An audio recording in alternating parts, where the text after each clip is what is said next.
یہ شیخ صاحب فرما رہے ہیں کہ یہ ذرا سنیں، امتحان اور آزمائش کا مطلب ایک ہی ہوتا ہے۔ میرے خیال سے ایک نہیں ہوتا۔ امتحان ایک الگ کرائٹیریا رکھتا ہے اور جو آزمائش ہے وہ ایک الگ کرائٹیریا رکھتی ہے۔ تو ہم پہلے ان کی سنتے ہیں، پھر اس کے بعد ہم بتاتے ہیں کہ امتحان اور آزمائش میں کیا ڈفرینٹ ہے۔ میرا ایک سوال ہے، ایک گزارش ہے، آپ سے ایک مشورہ بھی لینا ہے۔ امتحان اور آزمائش میں کیا فرق ہے؟ امتحان اور آزمائش ایک ہی چیز ہے بیٹا۔ آزمانا یا امتحان لینا دونوں ایک ہی چیز ہے۔ کیا اللہ امتحان جی، آپ نے سنا ہے کہ یہ بزرگ فرما رہے ہیں کہ ہے تو بہت علم والے یہ انسان، میرا خیال ہے یہ انڈیا سے ہیں، تو یہ کہہ رہے ہیں کہ امتحان اور آزمائش ایک ہی ہوتی ہے۔ نہیں، ایسا نہیں ہے۔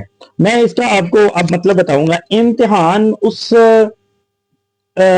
جز کو کہا جاتا ہے، امتحان اس چیز کو کہا جاتا ہے، امتحان اس مرحلے کو کہا جاتا ہے جو سلیبس کا متعین شدہ ہو، جس کا سلیبس متعین ہو، جس کا سلیبس طے شدہ ہو۔ فار ایگزامپل، میں اس کی ایگزامپل دیتا ہوں کہ میٹرک کا ایک ایگزام ہے، میٹرک کا ایک پیپر ہے، اس کو جب لکھا جائے گا سوال، اس میں 10 لکھے جائیں گے، وہ جس سبجیکٹ کا پیپر ہے اسی سے لیے جائیں گے، ایک شرط۔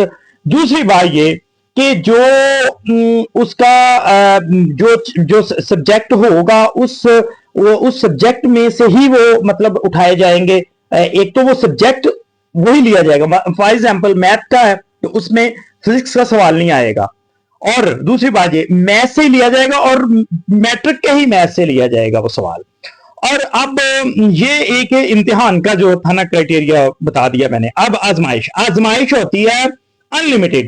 آزمائش ایک طے شدہ کرائٹیریا کے مطابق نہیں ہوتی، جس میں ایک بہت بڑی آزمائش، ہم کائنات پوری میں میرا خیال ہے اس سے بڑی آزمائش نہیں ہے، اور نہ ہی اس سے بڑی کوئی آزمائش کی ہمیں مثال ہی ملے گی۔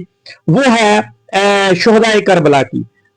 امام علی مقام کی جب آزمائش کی گئی، اللہ رب العزت نے آزمایا اپنے بندے کو، اور پھر فرشتوں کو گواہ کیا کہ دیکھو یہ وہی بندہ ہے، یہ وہی انسان ہے جس کے بارے میں تمہارے ابہام تھے۔